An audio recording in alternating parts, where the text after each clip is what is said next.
Oh, sorry. Thank you. After the Wolves game, you weren't happy with the performance. A week later, how are you happy with the response the players have given you tonight? Well, very happy with the result, with big parts of the performance against a team that very difficult to beat, really well organized. They can really stress you in the way they play. The game can become chaotic. We didn't allow that happening, except of one sequence of 2 corners and 1 throw-in after we kicked the ball out of play.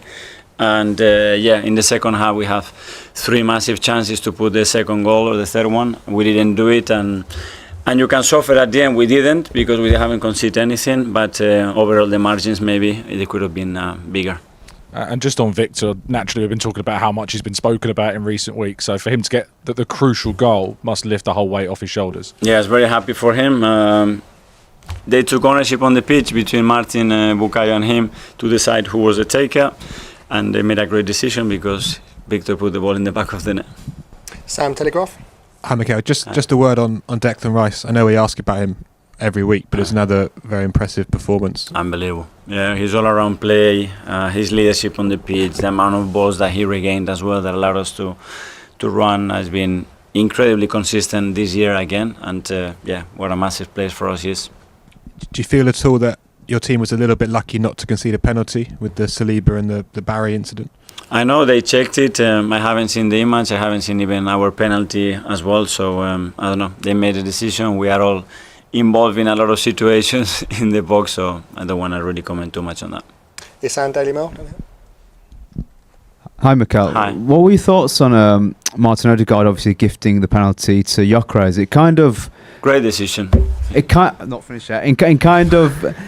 It kind of had similarities to September 2023 when he gave Havertz the ball and then... Bournemouth. Bournemouth, yes. Yeah. And he obviously scored.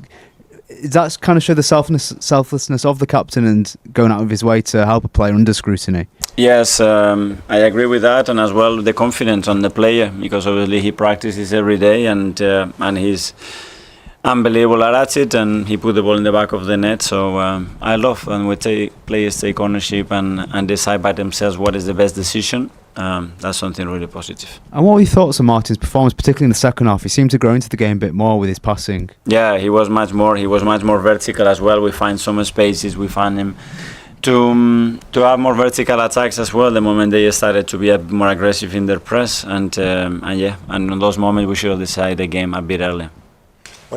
Mikel, this is the third time in 4 years you're going to be top at Christmas. What gives you confidence and belief that this time will be different and you can go on and win the title? No, what it gives me belief and confidence, the level of performance and the consistency of that. I mean, that's very, very difficult to do in this league, and that means that the team is constantly there, and nothing. Enjoy the process of winning, and you're going to have to go to difficult places, you're going to have difficult moments. We have dealt with a lot of things already, and we are there. And what we want to do, work for the next game, try to improve and make sure that everybody's with that spirit and energy and enjoying that.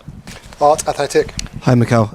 You mentioned a couple of times there the margins could have been bigger. Is that something you felt as a theme throughout these kind of recent games? Because it seemed that games have been a bit tighter than maybe they needed to be.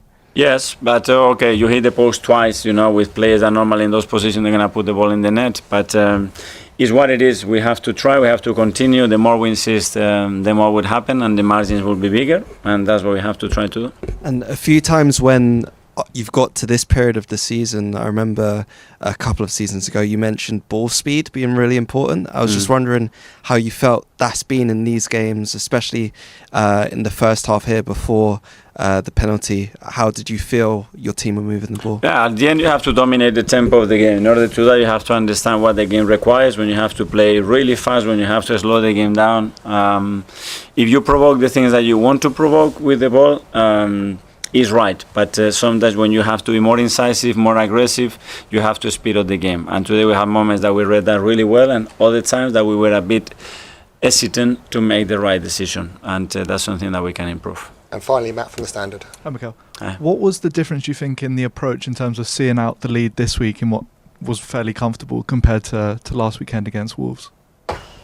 Well, against Wolves we generated many more entrances in the box, and when we review the match, the amount of situation that we have, overloads in the box and the ball doesn't arrive into the right spot, it was unbelievable, and without really considering nothing till the last cross. Again, the margin should have been bigger, but that's what we have to do. Learn while we are winning. Okay, guys. Thanks Before very I leave, guys, I want to congratulate everybody at this football club at Everton. Everybody has contributed building this amazing stadium, because it was incredible to witness not only the way they've done it, the atmosphere that they created. So as an ex-player and someone that supports this club, congratulations to all of them. Yeah, thank you. Okay.